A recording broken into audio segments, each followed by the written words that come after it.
everybody, and welcome back to the Her Hoop Stats podcast. I am Christy Winter-Scott, joined this time by Jamie Steyer Johnson. Jamie, great to see you again. We were just reminded of our brief meeting last year at the Iowa State women's basketball game.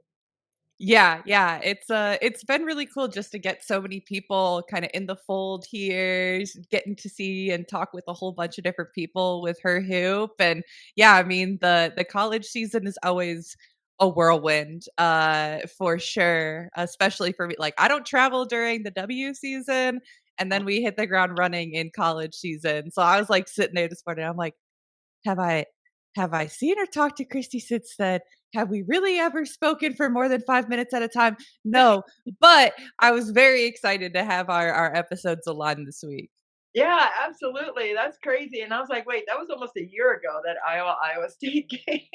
But Yeah. you do the radio for Iowa State. Let people know your connection with Iowa. Oh yeah. I do radio with Iowa State. My mom has been the associate head coach, has been on staff for like well over 20 years now. So yeah, it sneaks into episodes here and there a little bit, but yeah, it's definitely it gets you a lot of connections. It gets you to meet a lot of people. It gets you to do a lot of stuff. So it's very cool. I get to meet a lot of great people like you, and then reconnect later down the line. No, I love that so much. And that was a great game. It was early in the season, but I love that your mom is a coach, and Mhm. there's the special place in my heart for moms who coach. Mhm. So I know that you're very proud of her, and she is very proud of you as well. Oh yeah, I mean, she's great. She taught me everything I know about basketball, and she stays after it. Her big accomplishment this past week was the team has workouts over the summer, and so they played dodgeball last week, and she had a game winner Oh, in the third game of their series. So we're really rolling here. all the moms on Cyclone Mom, yeah. Took somebody out. I love it. Tag somebody, she got somebody out. Took their Oh yeah. Oh yeah. Yeah, I love it.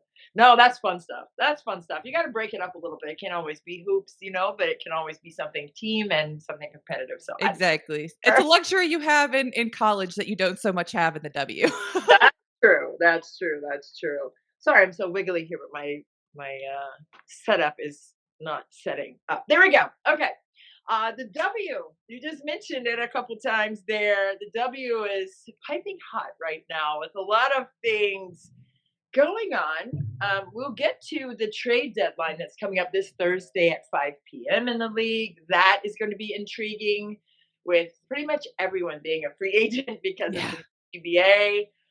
Man, could there be some true major overhauls on these rosters as people try to position and reposition themselves for a playoff push? So we'll get into that, but I want to stay with the current events because there's so many of those as well.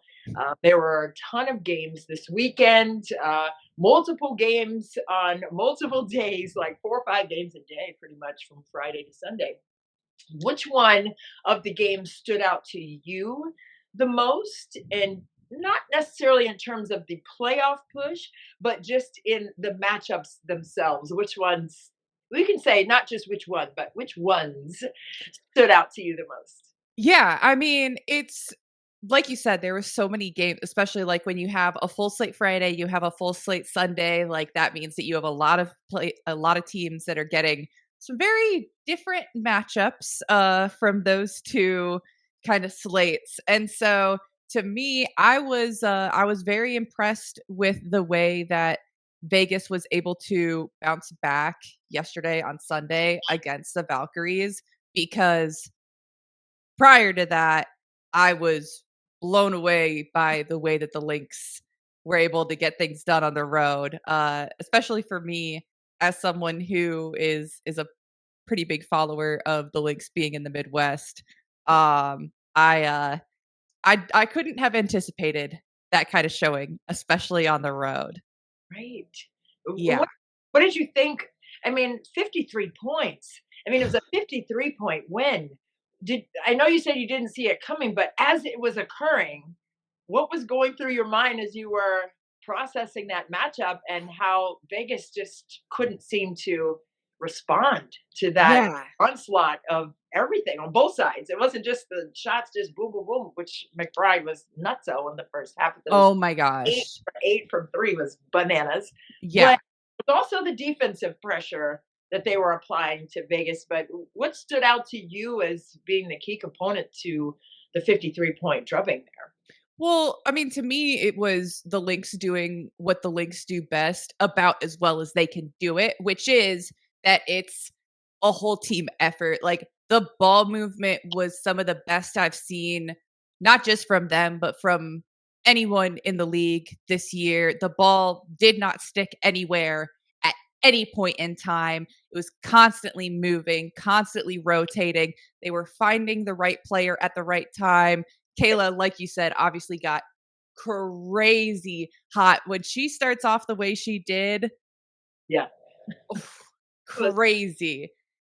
And then she keeps finding shots, the last couple that she made were tough ones. yeah, And so that was really big for her to keep looking for yeah, those shots, but just right off the bat when they're getting the ball moving, they're getting a lot of different people involved. I mean, all 5 starters scored within the first 5 minutes of the game, and that's not always a guarantee. And so for them to be able to get everyone involved, to be consistently rotating players in off the bench, and then when you're able to sit your starters for the entire fourth quarter and you still extend the league, like or extend the lead, that is definitely encouraging. And then they went out and they made some moves, but I was really impressed with that. And then you go out and you even get better, and you even bolster that second lineup even more, as we said ahead of the trade deadline. right.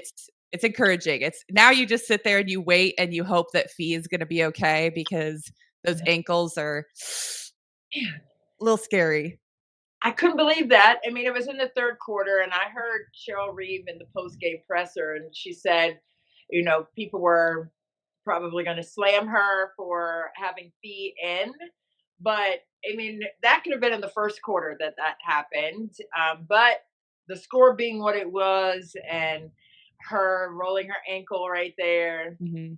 I mean, what's your take on that? I mean, your mom's a coach. Have you been Yeah. around a long time? I coached a long time, and I've done that. I've had kids in and probably could have should have taken them out, but let them hoop. Like it's let them stay in that good rhythm. And then you said in the fourth quarter the starters came off the floor, but unfortunately for them, the injury for Fee occurred in that third quarter. Yeah, it's really hard because there's there's the element of, yeah, like you're up really big, but also for Minnesota, it's not like they have a super deep bench that they've been playing consistently. And frankly, when you have at most a 12-person roster and Right.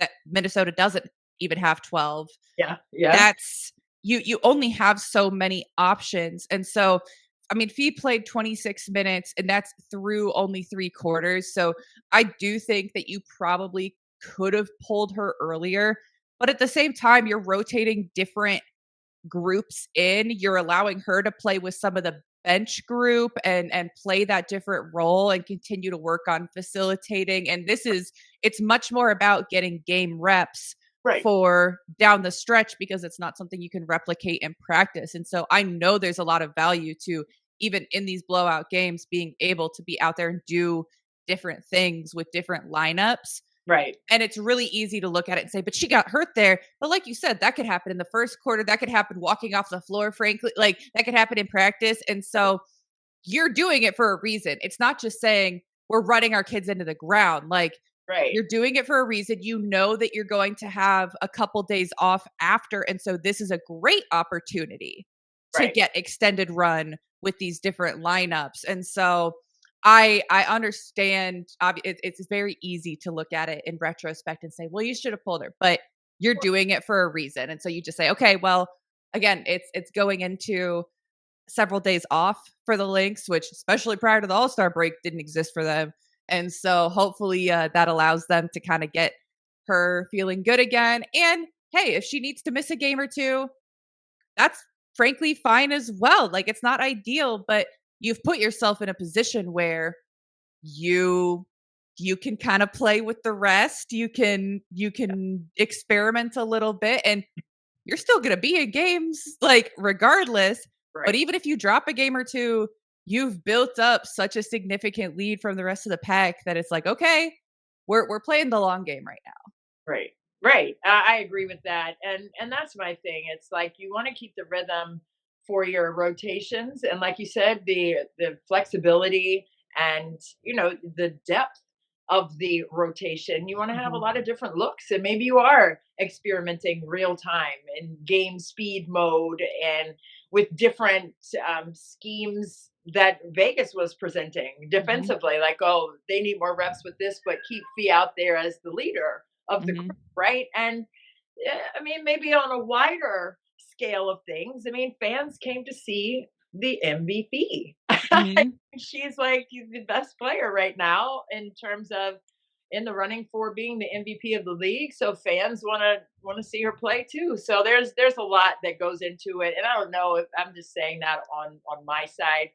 Cheryl didn't say that, but I was just thinking if I take my kids to a game and Napheesa Collier is playing, I don't really care. I mean, I care what the score is, but I want to see Fee play, and I want my kids. Mhm. My kids are there to see the best go against the best. They want to see Asia Wilson going up against Fee.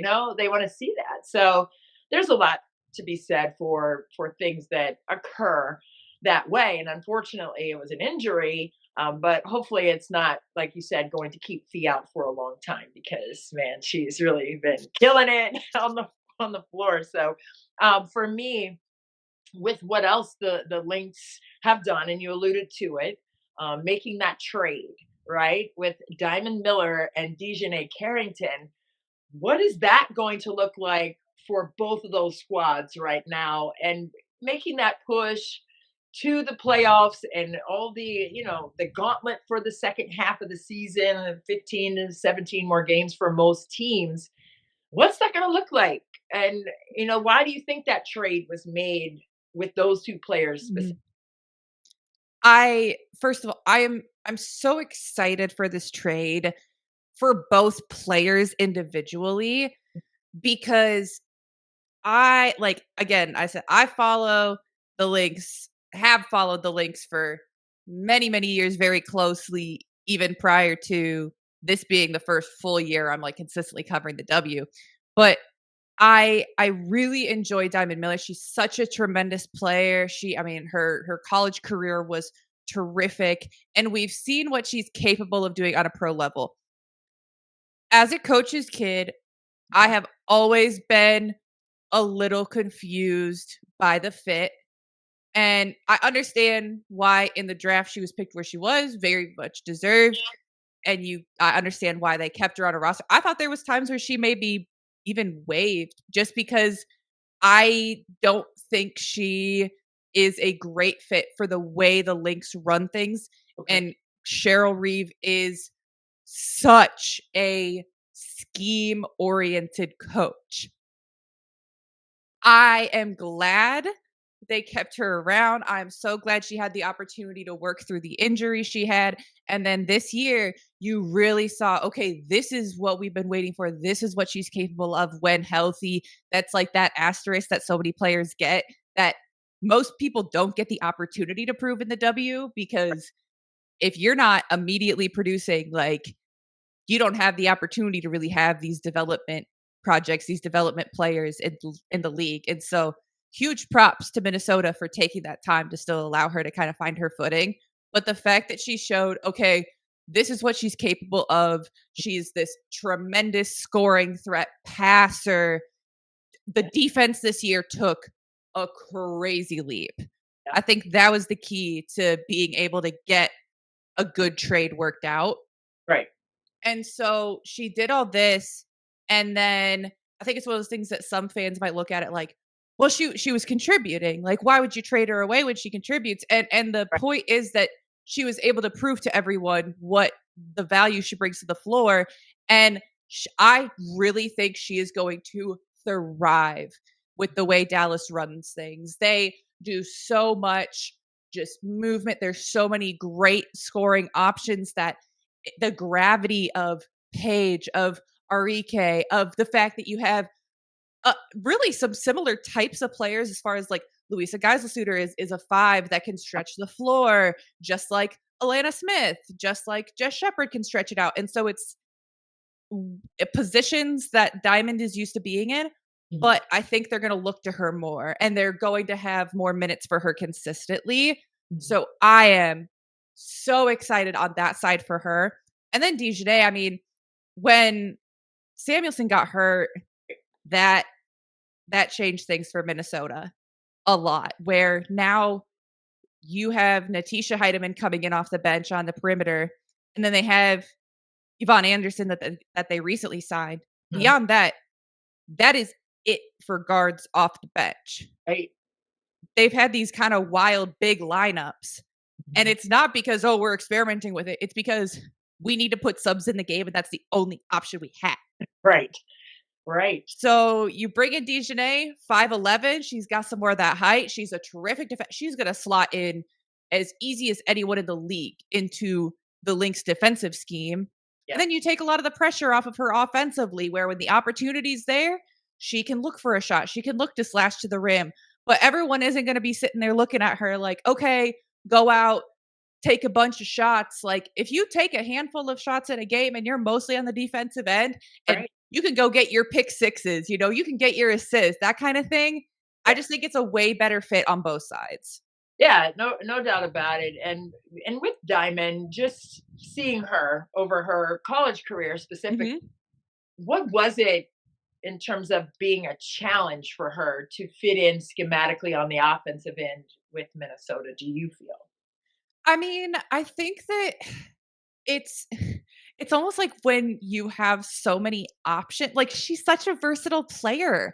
And Like, where do you on its her? Yeah. Yeah, it's on the surface, that seems like something that would fit in really well for Minnesota, but Right. the thing that they do so well is they have a lot of people that can do a lot of things well, but they, like, understand their role to a T. Like, Kayla McBride is going to shoot the ball, but also when she draws the defense out, she has really improved her ability, and mostly, I think, improved the willingness to be going to the rim on a Mhm. consistent basis, especially this season. You have Bridget Carlton, who, when she's open, she's going to take the shot, but more often than not, she's looking to make that next pass. Yeah. She's looking to, find someone open. And so everyone knows exactly what they want to do. I think that Diamond, especially for the fact that she was injured for stretches of the beginning of her career, never really found what that role was. Okay. And that made it really tough. Also, her position is the hardest, I think, by far, to translate from college to the pros, because that 3-4 position Right. is not at all the same from college to the pros. You're guarding people differently. That's the biggest issue, where like I said, she took that defensive leap this year. She finally kind of got to the point where she could guard the position she needed to guard.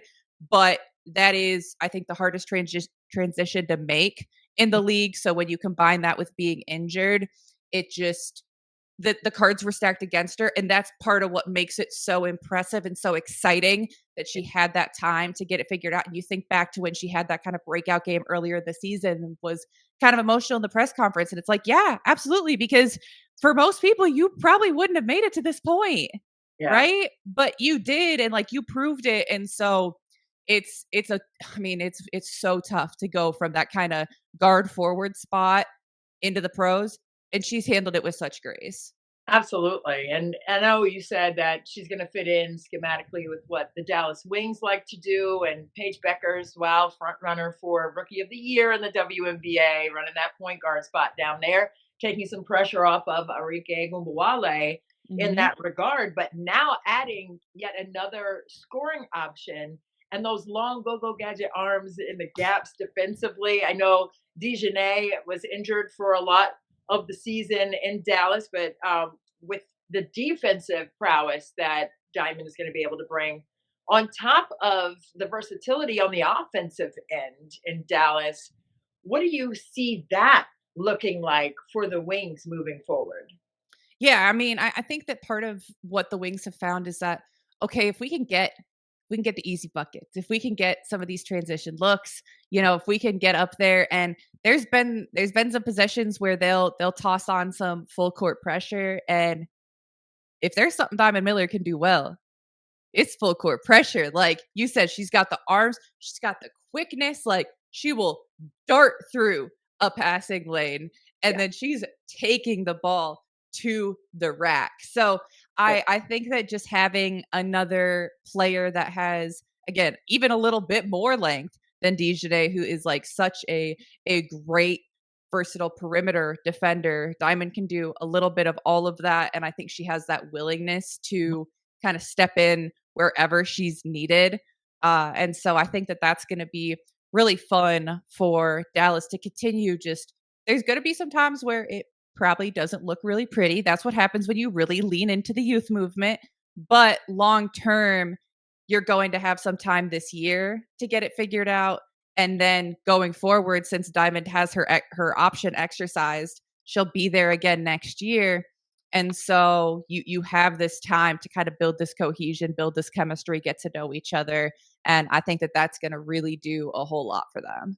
Yeah, no doubt about it. And then on the flip side of that, offensively, how do you see Dijonai Carrington fitting in with the Lynx? I mean, we already know defensively she's a stalwart on that side of the court, and we understand that she's always had that dog in her. But when you're talking about on the offensive end and how schematic you were saying Cheryl Reeve is with what they Mhm. like to do on the offensive end, how do you see her plugging in midstream in the season here on the offensive side of things for the Lynx? Yeah, I mean, I think that the big thing is there's just not a whole lot of pressure on her offensively.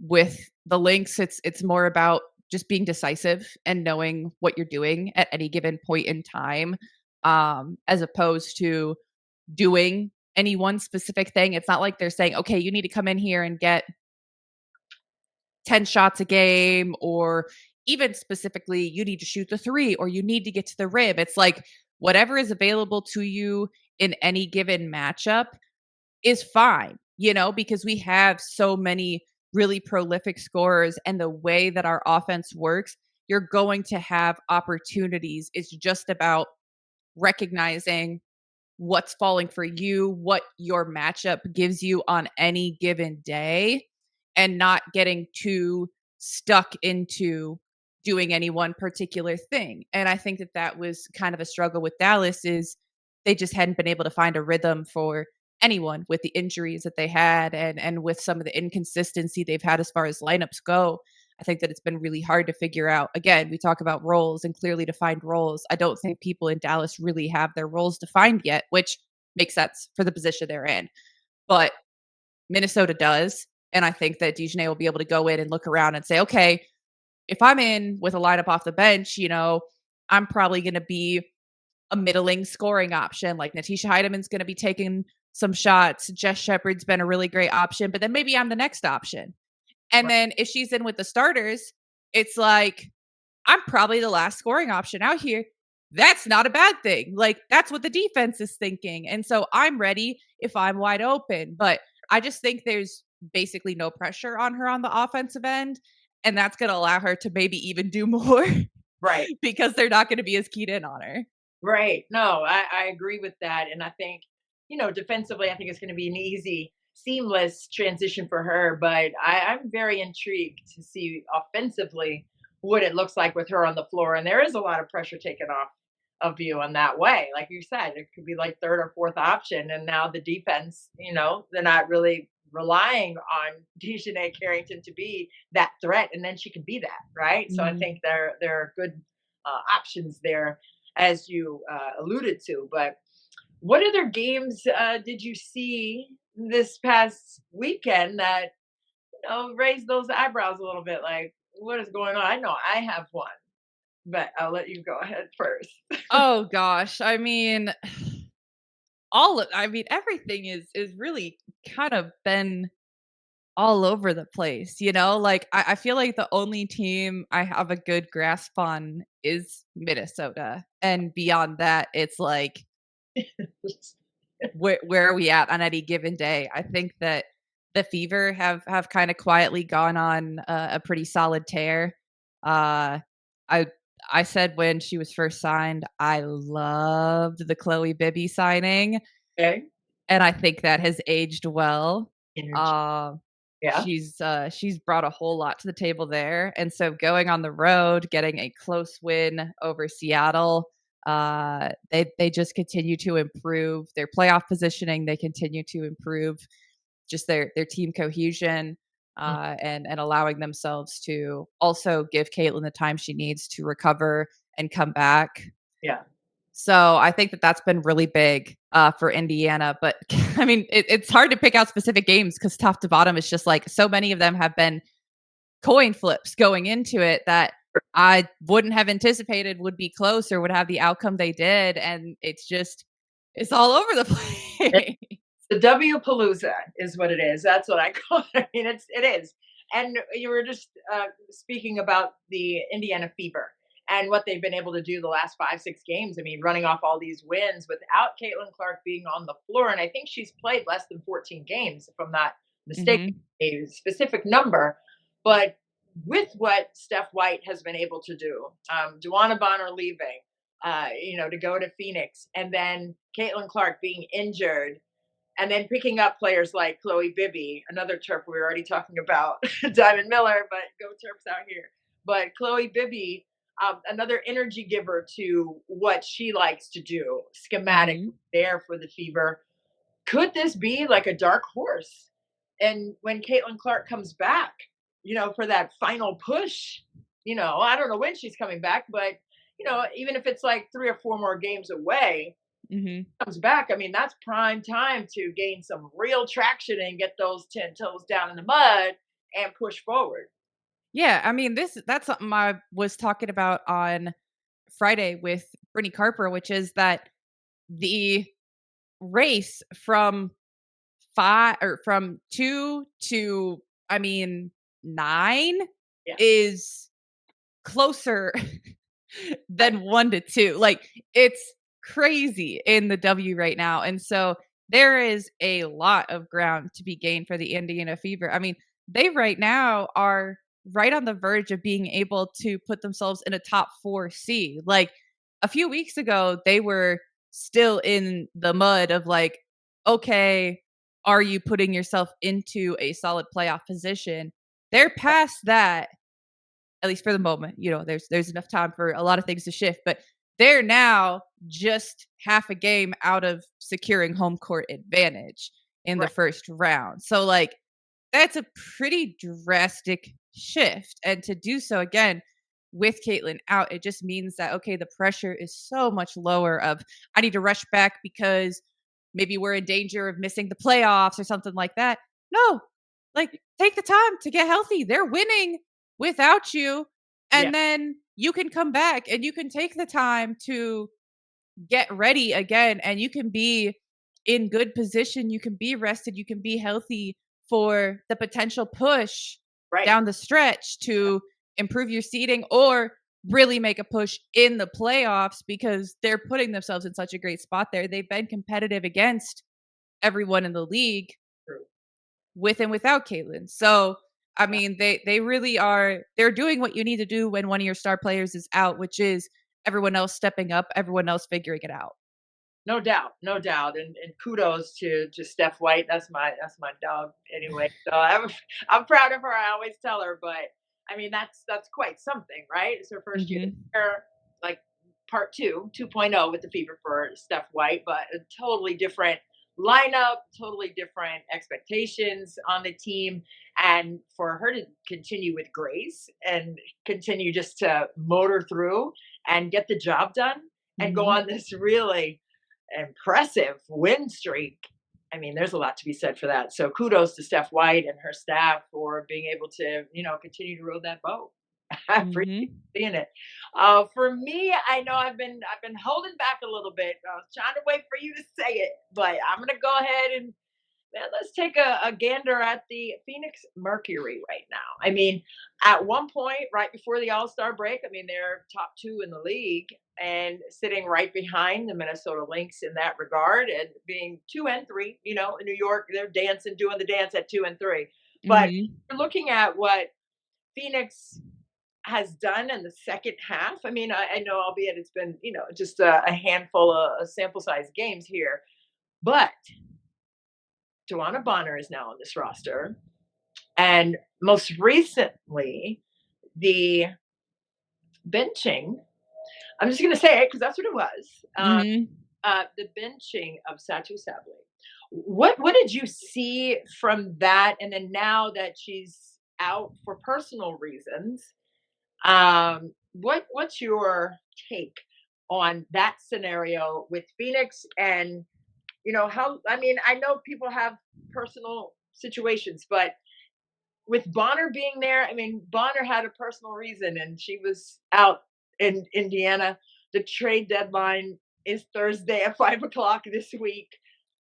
I don't know. I mean, what do you think is going on there? Not necessarily tactically speaking, but in the personnel department with. Yeah.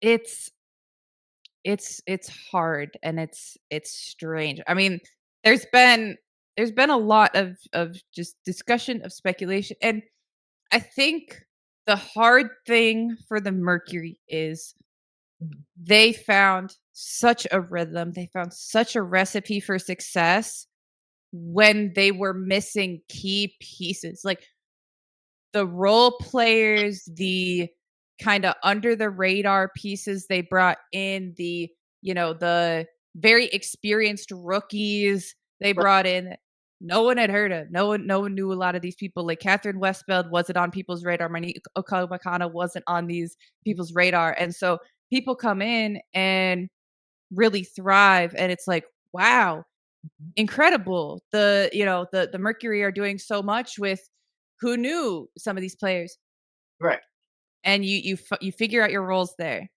right, And then you get back the people who have been injured, the ones that you were counting on being kind of the centerpiece of your team, and you're playing with Kalia Copper and you have Satou Sabally and then you add Duana Bonner. That is a lot of adjustment to make. And so I think that it's it seems like you're adding so much talent. How would you not just immediately even be better?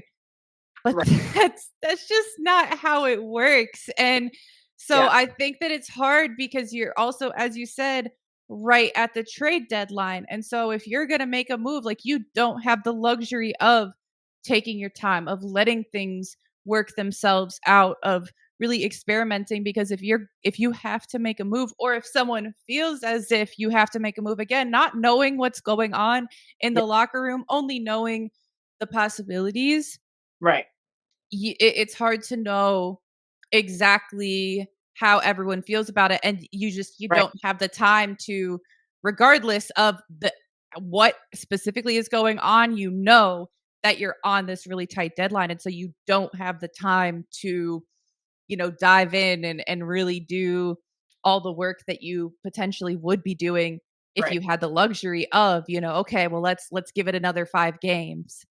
right, Because, I mean, first of all, trade deadline. Second of all, another 5 games, if you're dropping most of those, like, you're battling for a playoff spot. You're not battling for home court, you're battling for your playoff spot. And so, right, I think that they're a little bit a victim of their early success, in that people were expecting that to just continue and get even better when you're integrating these terrific pieces that they had, but the rhythm, the roles, they're not clearly defined anymore. And I don't know. I wouldn't be shocked if it's just truly personal for Satu, and she's back and they figure right. things out. I also would not in the slightest be shocked if there is some kind of move made by Phoenix, because there's something to be said for having more of that balance between your star power and your role players. Yeah, And they have the role players. they do. They have the role players to make a finals run, Yeah, but it's about making sure that everyone's happy, that everyone knows their roles, and that could include moving a star. And so I think that a lot of it will come down to what people have to offer. I think that future assets would be very, very attractive to Phoenix with what they already have on their roster. Right. I think that if someone could make it work to give them future assets, they Right. would be amenable to move it. If it was Satou, I think that they would potentially be amenable to that. Mhm. But it's just about who has the roster space, the cap space to do that. There's only a few teams that could take on her contract. And so you get into kind of the weeds on that, but Right. it's really tough. And I think that they'll still be a playoff team. They still will have the ability to beat anyone in the league, but especially the way they performed against Atlanta twice in a short period of time after that first matchup that they kind of struggled in. I was Right. like, that's that's not great for them. That's not necessarily what I anticipated back on the 23rd. And then we got that rematch on Friday, and Yeah. it was worse It was worse. by a wide margin. Yeah. That's where the red flags are waving. Exactly. And if I hear my coach say, "Well, she was out because she wasn't working hard enough," I don't know. Like, I'm very competitive. I'm very competitive. That would do something to my soul right there. So I don't know why Satou is taking this break, and I appreciate her taking the break for whatever it is. So hopefully it's nothing serious, and Yeah. hopefully back and on the floor. But man, that's searing to the soul to hear Mhm. that. And I don't know. I mean, I coached for a long time. I don't know if I've said that like publicly. Yes. You know what I mean? Like in the locker room, absolutely. Pull a kid to the side. Hey man, you gotta lock You in. gotta work harder, yeah. I've done that, but wow, like that was quite a statement. And of course you're gonna ask, like, hey, why didn't you put Satu back in? I would have on the media side, I would have asked, like, is Satu Mhm. okay? Is there a reason why, she didn't come back in the game?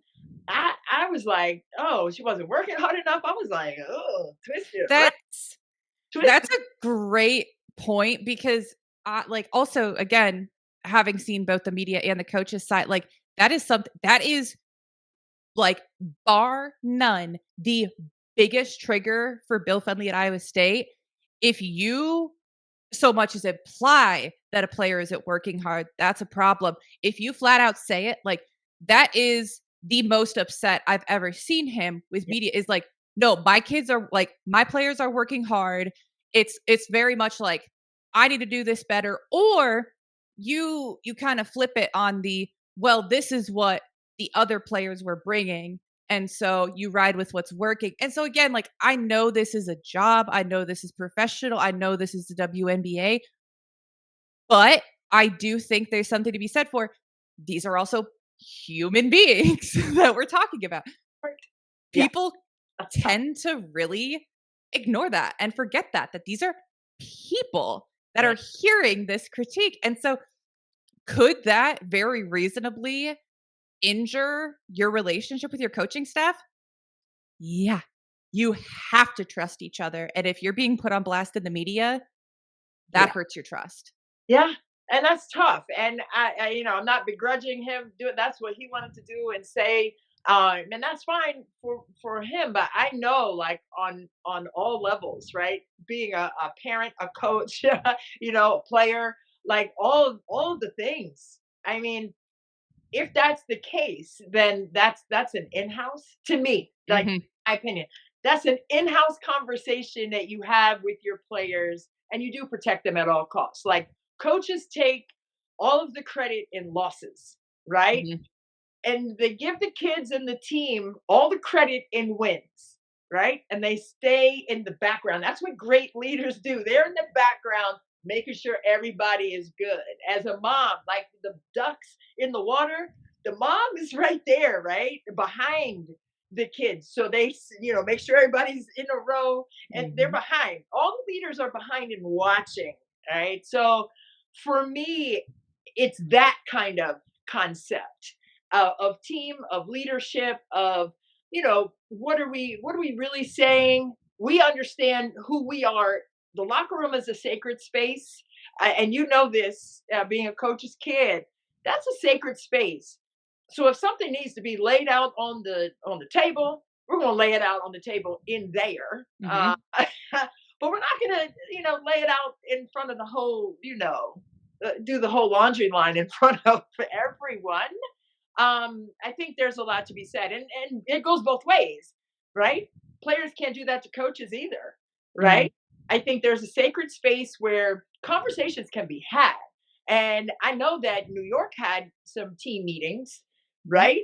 But we don't need to know what they said. We just need to know, oh, okay, they had a conversation in their sacred circle, and that's on them, right? To share within the team, but we don't need to know everything, right? That's one thing I've learned. You don't have to share everything, number one, and you don't have to tell everything, number two. And so that goes both ways, coaches and players. But you have to have a level of trust, like you said, but also a level of respect on the human side and the compassion of the human side of coaches and players. And I think it's cyclical, and you just Mhm. have to make sure that you're taking care of that, because you don't want to damage that trust, because that is something you cannot get back very easily, I will say. Yeah, yeah, absolutely, and especially I mean, I think part of it too is when you haven't really coached women before, that's I mean, I think that's something that is a lot more accepted and a lot more normal in the men's side, and part of that, I think, is that, especially in women's basketball, there's a lot of bad faith actors where you're facing a lot of criticism in general over things you can't control. You're facing criticism literally just for being a woman that's daring to play basketball professionally, and I think that things can get taken really, really out of context or just really spiral with things that maybe seem like an innocuous comment. Like to him, maybe it's yeah, in that moment she wasn't giving the same effort as other options. And that's to him, it's like, well, that's just what I saw. And that doesn't mean anything about her as a person, her as a player, her going forward. But there's media. I mean, I say media because they're not journalists Right. that are going to take that and run with it and spin narratives. And also, as I said, when you're just facing this constant critique, constant criticism, that cuts. And so I hope that if this needs to be a learning experience, which I personally believe it would be, I hope that those conversations happen. I hope that they're productive. I hope that everyone can move forward in whatever way they need to. But I do think that it's something that is generally excused really easily and shouldn't be. Like everyone should feel safe. Everyone should have, like you said, like that kind of sacred connection. Like you Yeah. need to have that trust. Yeah, I mean, to me, it's always going to be an A-B conversation, and everyone else can see their way out of it. Like you're not in it. Like this is a two-way thing. Mhm. That's just me, and again, not begrudging him for his decision. That was his decision, and not to say it wasn't true for him and the staff. If that's what they thought, I mean, that's what it is. But I just think there's a delivery process that needs to be examined there, and just to make sure Mhm. everybody's good on both sides. Make sure everybody's good on both sides.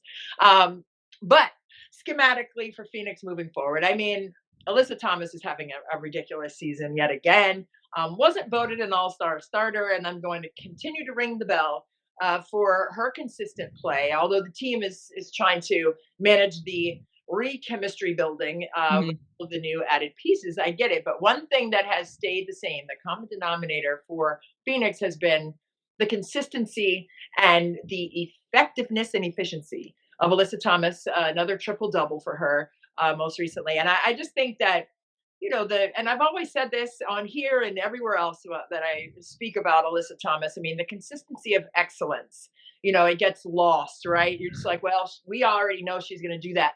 But if someone else has like, and Kayla McBride, I love her. Listen, 8 made threes in the first half. That's so amazing, and that kind of steals the headline sometimes. Oh, Mhm. um, Alyssa Thomas, another triple double. You know what I mean? Just kind of, it's just a low key, uh, deep seated, consistent thing that you just recognize and let it go instead of recognize it and lift it and respect it. Like, that's pretty amazing that she's drawing the best defenders and she's still like just with precision slicing and dicing you up and serving it on a platter with power and grace. Like, that's just something that I don't know. I don't know how you fix that in terms of the acceptance and recognition of the excellence that she continues to present every game.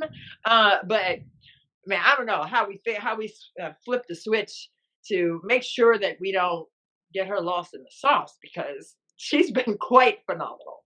I mean, that's kind of another one of my soapboxes, my campaigns, which is that it's really easy to let the flashy, like, specific numbers capture the headlines, and that's where I again say there's a difference between the media and journalists and analysts and people that actually understand the game, where, like, obviously you and I are very much on the same page because we have the understanding of the coaching world, of, how players approach it, of how media approaches it. You have a pretty holistic understanding, and not everyone has that, and so I understand.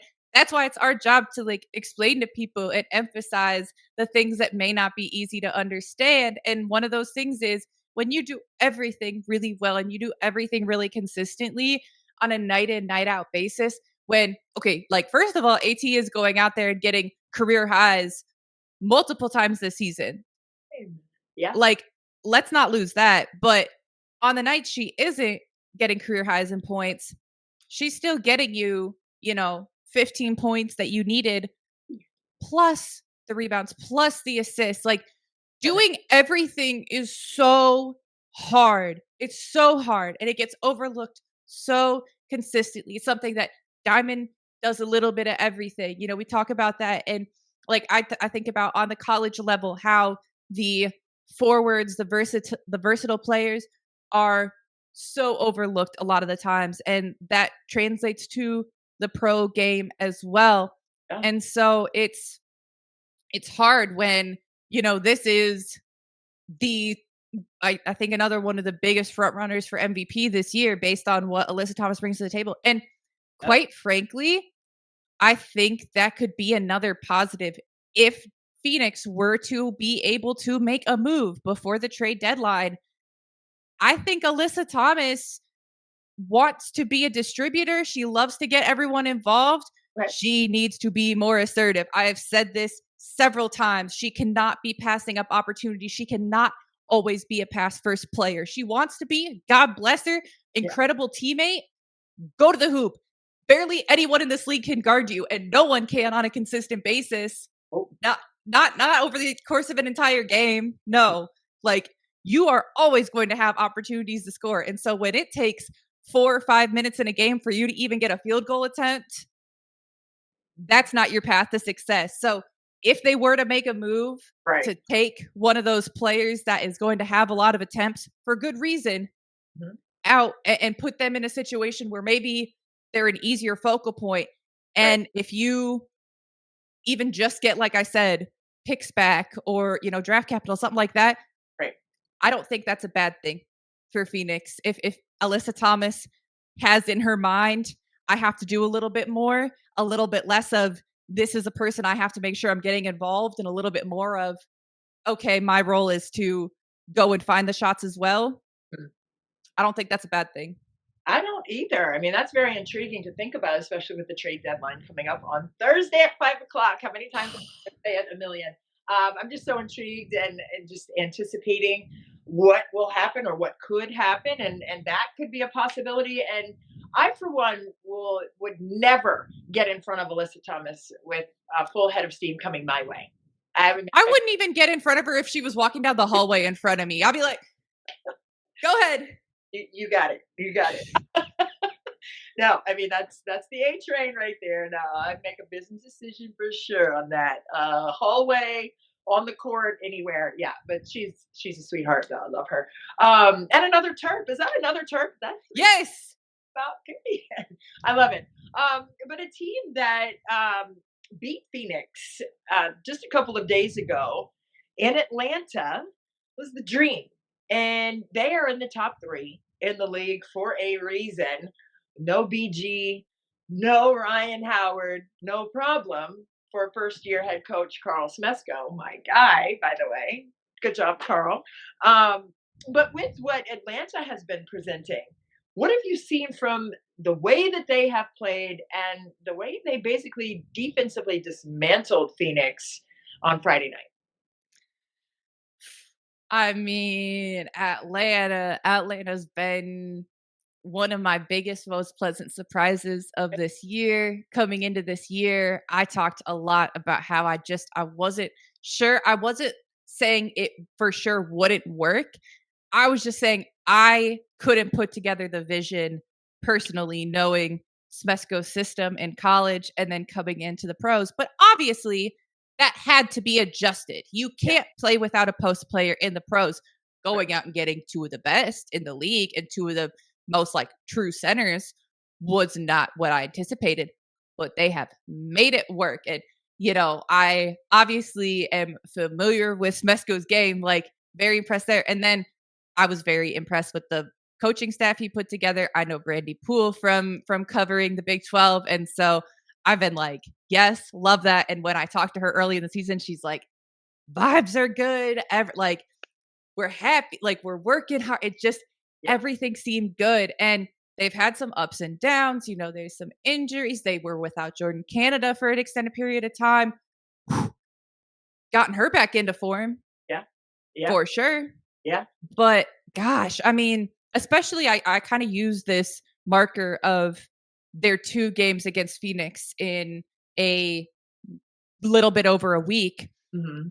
The first time they were very, very offensive. Like they Yeah, played solid defense, but it was more so an offensive victory where I said, I mean, they frankly made Phoenix look foolish. Like they could not stop them. They have so many options. They can go inside, they can go outside, they can shoot the three, they can slash. Like in a yeah, perfect world where everything goes right, offense should be able to score 100% of the time. Obviously, that's not the way the game works, but the offense has the advantage. right. So to come back, you run back that same matchup and you do it even more so defensively Yeah, while still executing on offense.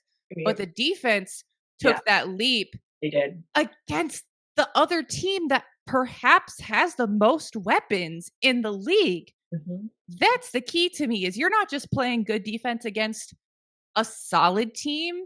Right, You're doing it against almost an analog of yourself where they don't have that same interior presence, right. but they have so many tremendous players that do different things well. It is so hard to game plan for Atlanta to game plan for Phoenix because they have everyone that steps on the court is a scorer Yeah, and you don't know who's going to do what. And so it's that chess match kind of thing. yes. And so Atlanta won the chess match on every level. Like if we were playing 40 chess, like they won all 4 dimensions of it because I mean that is a massive massive indicator for them going through the rest of the season that they're going to have some struggles. Sure, everyone will, Mhm. but to do it in different ways against a team like Phoenix says you can do it in pretty much any way.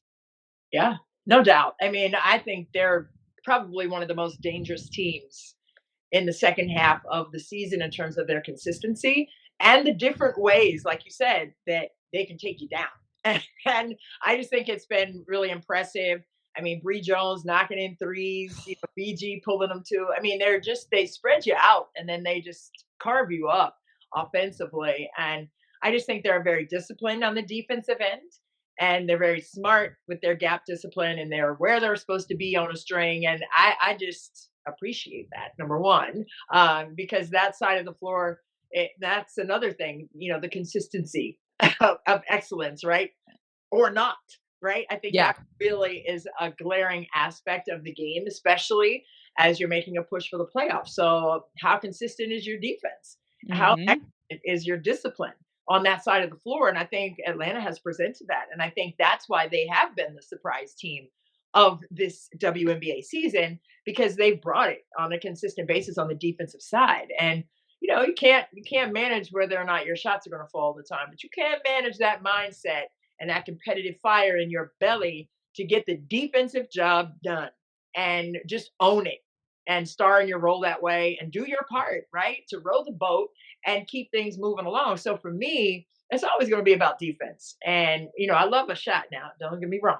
But I think I love the block shots and steals and scores. I really am appreciative of the outside hand, in the passing lane and going down the other side. So you got to get the ball to score it. So which comes first, the chicken or the egg? I get it, but it's got to be the defense for me first to get things going at the pace you want to play. They want to play at high level. They want to get early offense.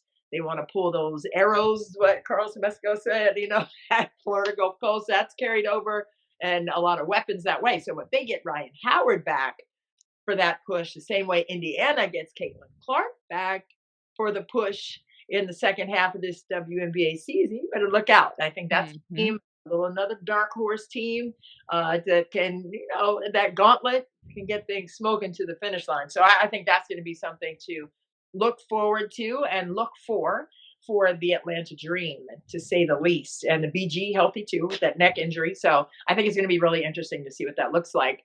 One last big story before we get to the upcoming trade deadline on Thursday at 5:00. I'm gonna keep saying it. The LA Sparks got Cam Brink back. And what did you think of how she was incorporated and how the chemistry looked for LA with her return to the floor? I mean, I think that LA went on a really great tear there right before they got Cam back. And then you're going to have some adjustments to be made, right? But I think she slots in really well. I think that part of it is just she's still adjusting not only to playing again, but playing in the pro game because she had really so little time last year before she got injured. And it's a very different team than what she played with last year. True. And so I talked last week about how I was excited for the potential of the versatility that LA has even before she came back to be able to then add her into that mix where you have Azurá Stevens that has this tremendous length, but also stretches you out, like very much has guard skills, where you have Dearica Hamby that can go in and really bang, but can defend in a lot of different areas on the other end of the court. They've integrated Julie Von Lowe really well into their rotations. And I mean, Ray Burrell being back is, I think, massive for them as well, and it has been overlooked a little bit because people have been so keyed in on, okay, when is Cam coming back? But Ray coming back a handful of games ago, I think was in a lot of ways just as consequential. But for Cam, I think that the fact that they're taking it slow is really great. The fact that they feel like they can take it slow. She's not the be all end all of the team, of the offense, of the defense. Getting her involved defensively, I think is going to be the bigger shift for them because she's a great offensive player. Like, don't get me wrong, but I think that the simpler impact or the easier to see impact is going to be her rim protection skills, because that's just not really the type of player that Dearica is. Like, she's going to be a defender, but she's not going to be your rim protector so much. And that's Cam. Like, Cam is a rim protector and she has the ability to move so well, which has been great to see that hasn't really been hindered. Like, they took the time they needed on her rehab and her recovery, that you're not like, oh, she really lost a step out there. No, the bigger adjustment I think we're seeing is just the speed of the pro game, not the coming off an injury adjustment. Exactly. And so that's what's going to be really big for them, I think, is the defensive end, just taking some of that pressure off, again, the offensive production. Right. And that'll come, but limited minutes, still in the playoff hunt, sort of on the outside looking in right now. I don't know that I see them making the push they need to get in there. Okay.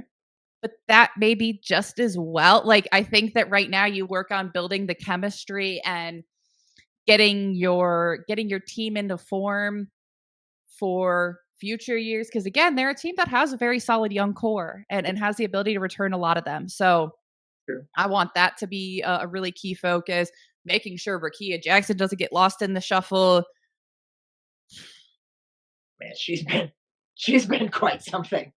Jamie, like, can we talk about Rakia for a second? Because she's been off the chain.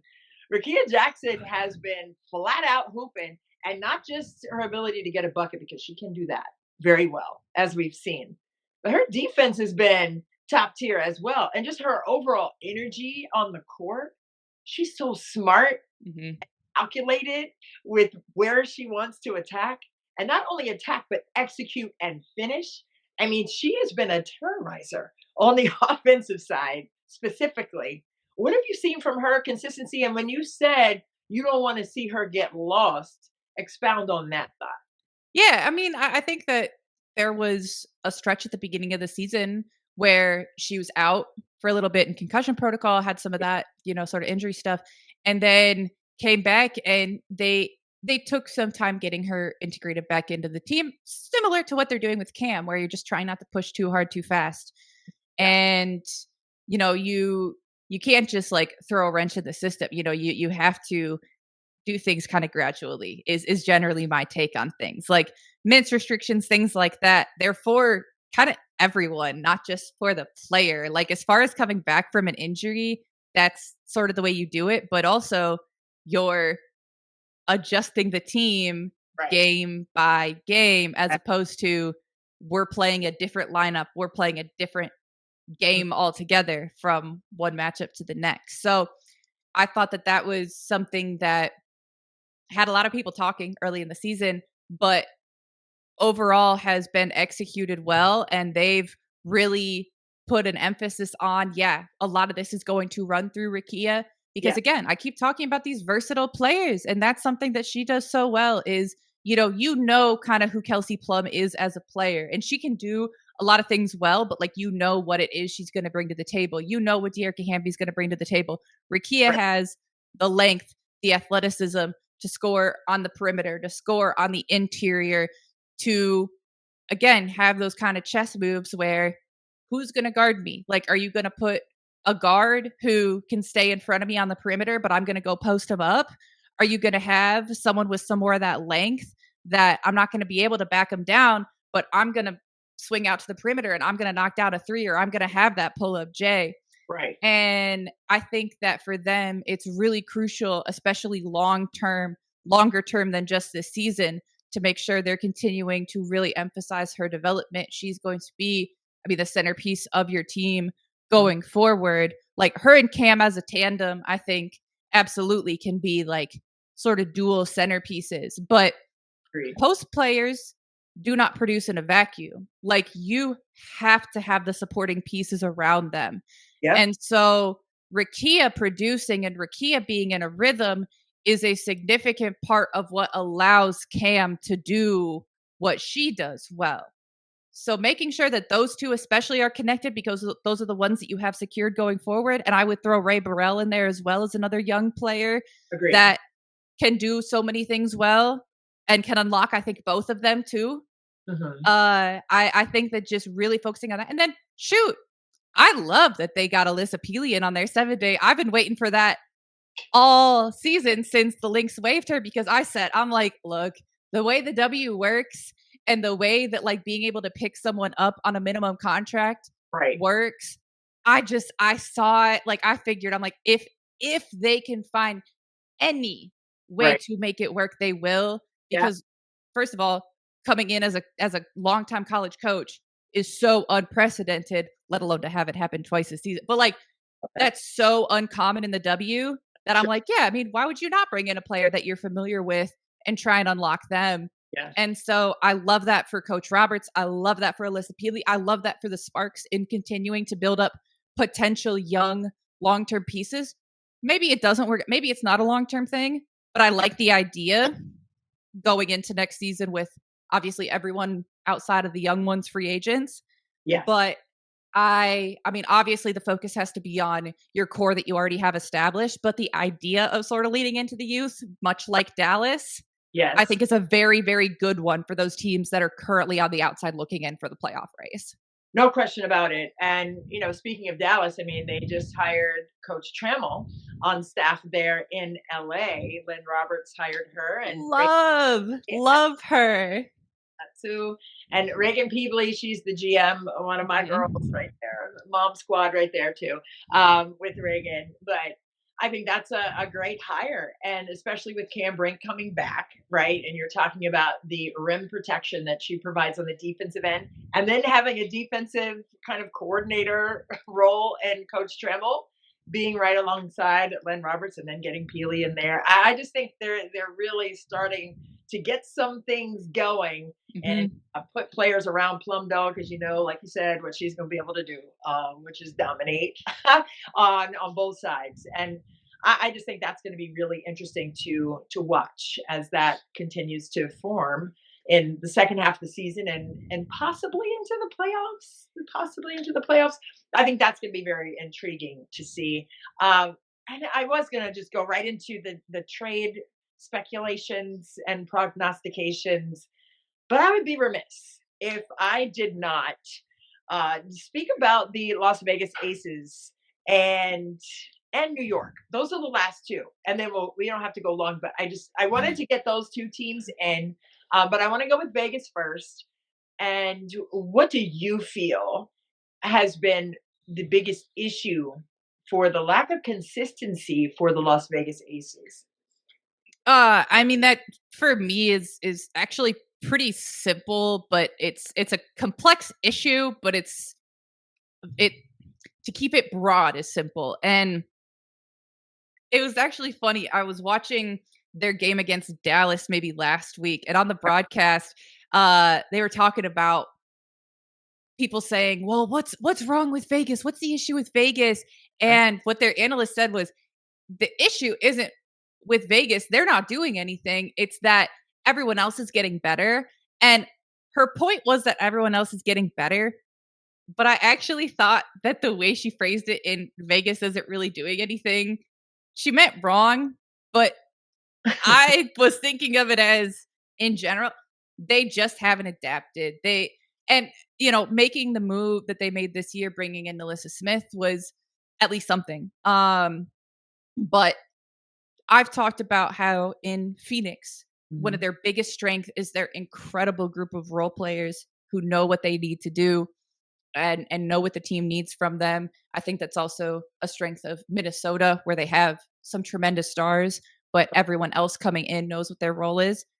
Vegas has not found that. They have found incredible, incredible talents Right. that work so well alongside each other, but they have not filled in the gaps in their bench, in frankly, even their starting lineup with great role players. And I think that's part of what we've seen with Kirsten Bell coming into the starting lineup and bringing Jewel Lloyd off the bench is you're splitting up some of these ball dominant players, some of these Mm, stars. And okay. I'll give Kirsten Bell credit. Like, I mean, I said she's probably had about one of the toughest goes of it for anyone in the past couple years, just as far as critique, as far as figuring out what her role is. Yeah. She's come in, she's made open shots, she's been looking for good passes, and frankly, she's just a body that is willing to do what needs to be done, and that may not be anything really flashy. And I don't think that, the stars, so to speak, for Vegas are selfish in any way. That's not at all what I'm saying, but you need to be getting Jewel Lloyd shots, and you need to be getting Jackie Young shots, and you need to be getting Asia Wilson shots, and you need to be getting Chelsea Gray shots. Well, if they're all on the floor together all the time, there's only one ball. Right. So it's about finding kind of those fillers kind of diminishes the role, but Yeah. it is about just finding again the role players that are going to step in and do what needs to be done. And I don't think they've consistently done that over the past couple of years as far as the development goes, as far as their free agency moves go. When Dana Evans plays well, that helps them a lot. When Aaliyah Nye plays well, that helps them a lot. But again, Aaliyah very, very young.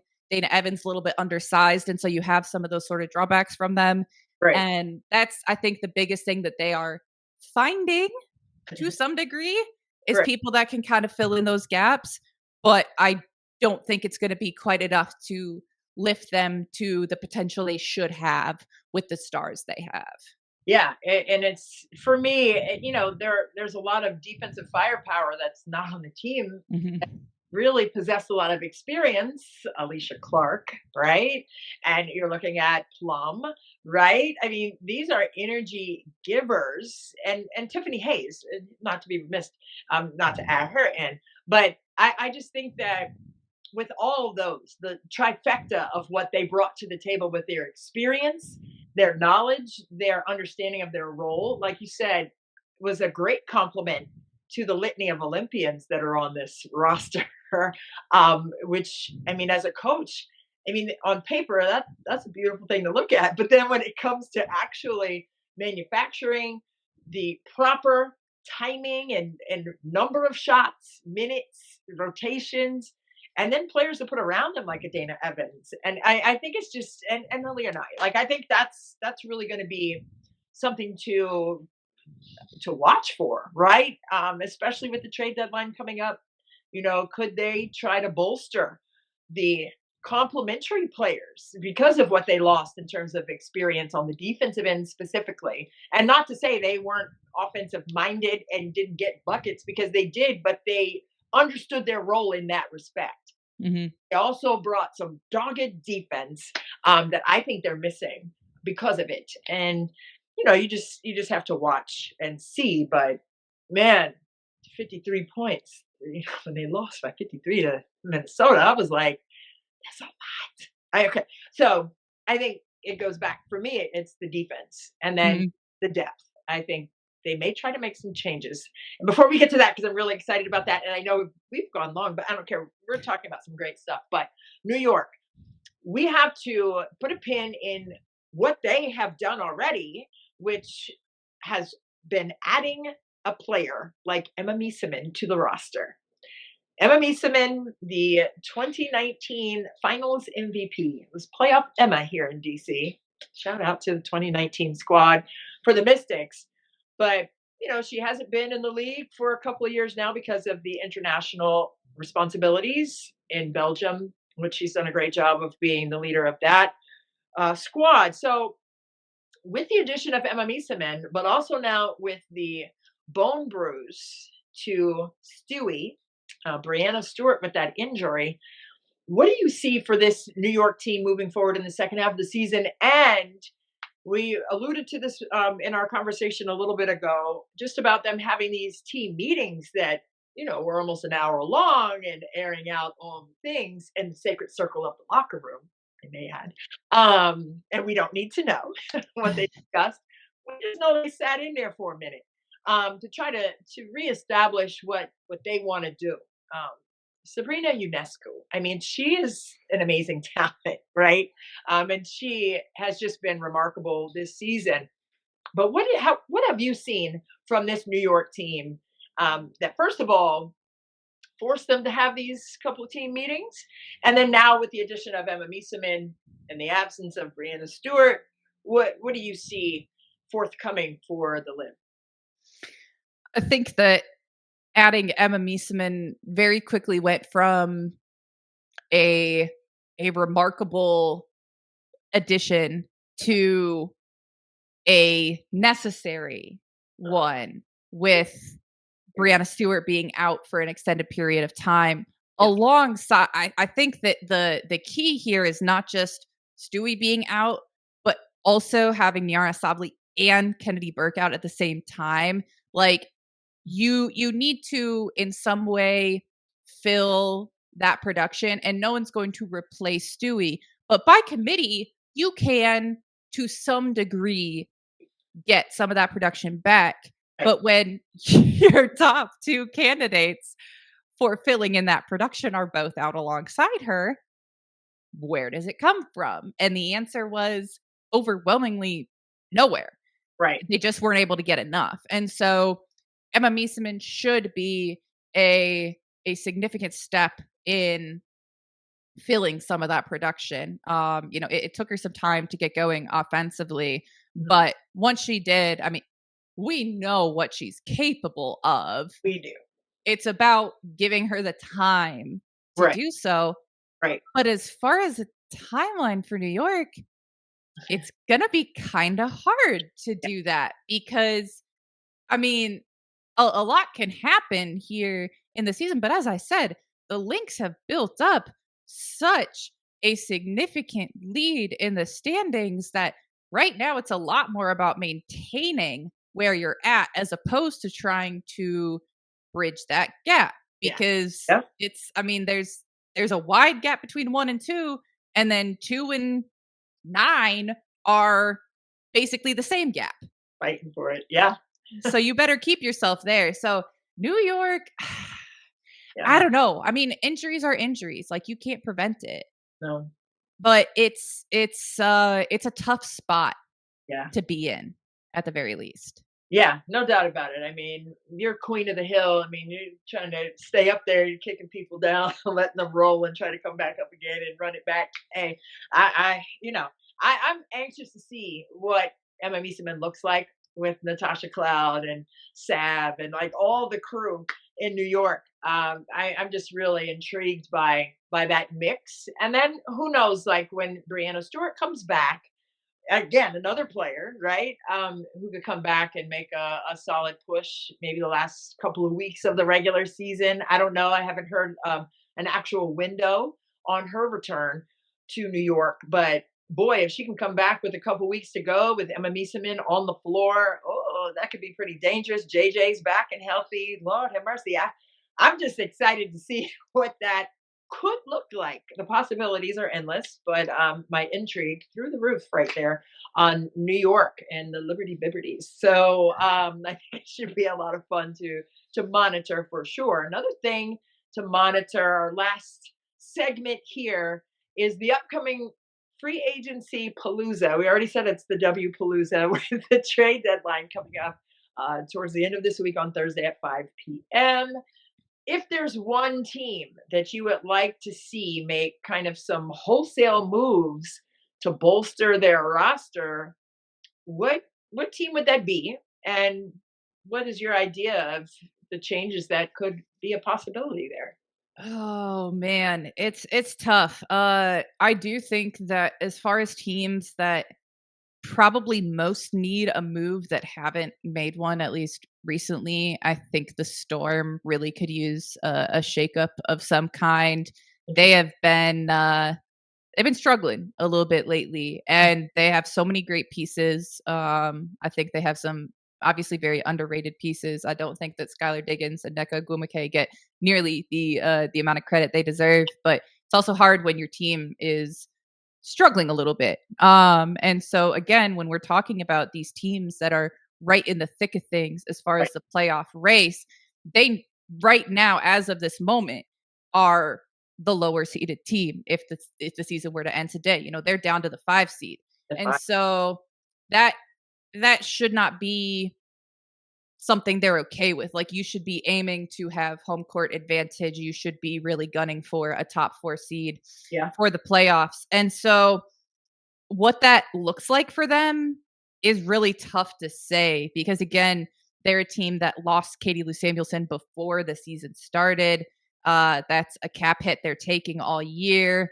Um, it's it really is just hard to pinpoint exactly what that might look like. Yeah. But I think that bringing in again, some kind of a two-way player, someone who's going to come in and especially be capable from the three-point line with what you have on the interior with Nneka Ogwumike, with Ezi Magmagor, with some of the minutes you get from Dominique Malonga. I think that just looking at what might be available on the trade market as far as guards go could be an interesting move at the very least. Again, just with their cap situation and with what's going on with other teams link, I don't know that there'll be the right move for them, but they're the team that I most would like to see at least having conversations. Yeah, no, I agree. I mean, you know, you saw what happened in Indiana with Ari McDonald being added to Yeah. the like that, right? And I know that's because of injury to Caitlin Clark and everything like that. But I mean, you never know. I mean, she's been showing and improving. You hear me? Like, and she's taking graduate courses and taking exams and writing 14 or 15-page papers. She said the other day in the midst of a 4-game road trip. That's God bless. like, good luck. God bless her. Shake her hand because that's a lot of work. But she is working so well with that team and just performing just enormously. So you just never know, right? Right place, right time, right fit. And you were talking about a two-way player for Seattle. I could see that definitely. For me, I'm thinking, I don't know, like Connecticut could make some moves, and not to try to make the playoffs or anything like that, but futuristically speaking, Mhm. I think they may have a little chess game going, like you were talking about. I think maybe they could make some changes, but I don't know. And that's just speculation on my part, of course, and not to make a push this year, but to make a push for next year.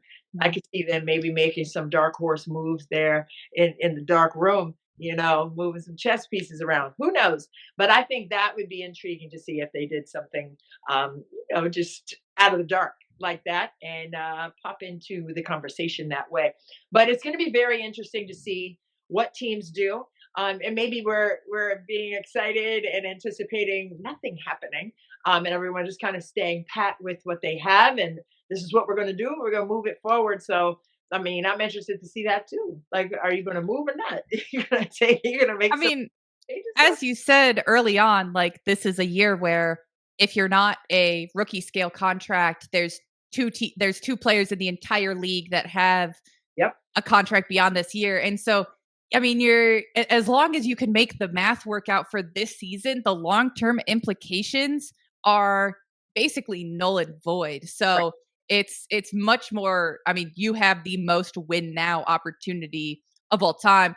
But as you said for Connecticut, that could mean that you're maybe taking advantage of that for other teams and trying to build up your future because you have some great young pieces already.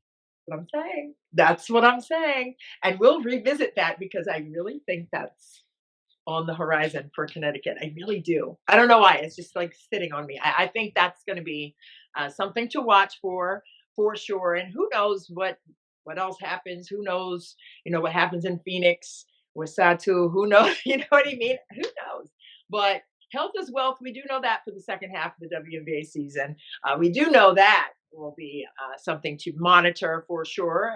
Developing chemistry with return of healthy players, especially like Cam Brink, to see what that looks like for LA. But I am intrigued with the Thursday deadline for sure. I know a lot of W fans are going to have their eyes open for that for sure. And boy, you opened my eyes to a lot of different things today, Miss Jamie. And it has been so much fun to chat with you. I am so proud of you. Hopefully, I get the Iowa State game again this year if they're slotted for that, because it would be great to see you again in person, and also your mom, who is the associate head coach for Iowa State. Give your mom a shout out before we go, because I'm advocating for all the moms out here. Oh, heck yeah. I mean, my mom, Coach Jody Steyer, she's real fun on Twitter, on X. She's at ISU Cyclone because of course she is.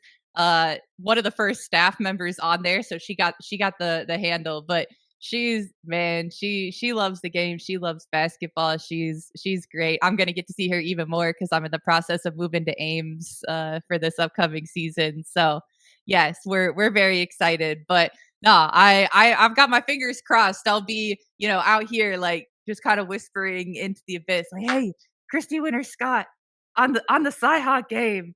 That's we're manifesting it. So Yeah. No, I would love to again. That was super fun last fall. So, I mean, the college season is right in front of us. It'll be here before we know it, and I cannot wait for that. But oh my gosh, I hope we get paired up again on the Her Hoop Stats. I was so excited to see the schedule. I was like, ever since we got you like back in the rotation, I was just like, okay, one of these days it's gonna work out. And when it was this week, I was like, oh, we got so much to talk about. We do. And I mean, we could go on and on too, but I don't want to hold people too long. I'm not going to hold them. But I will say that there's so much going on in the WNBA and so many positive storylines, including the little baby who was in the crawling contest who stood up and took her first steps. I was just, glossy eyed because I Yep. remember, all three of my kids, when they started walking, my oldest son wobbled over to me, Jamie, and jabbed me in the eye, falling into me. But I was already crying anyway, so it was okay. But I just thought that was so cute, that she took her first steps in front of everyone at the Las Vegas Aces game Love that.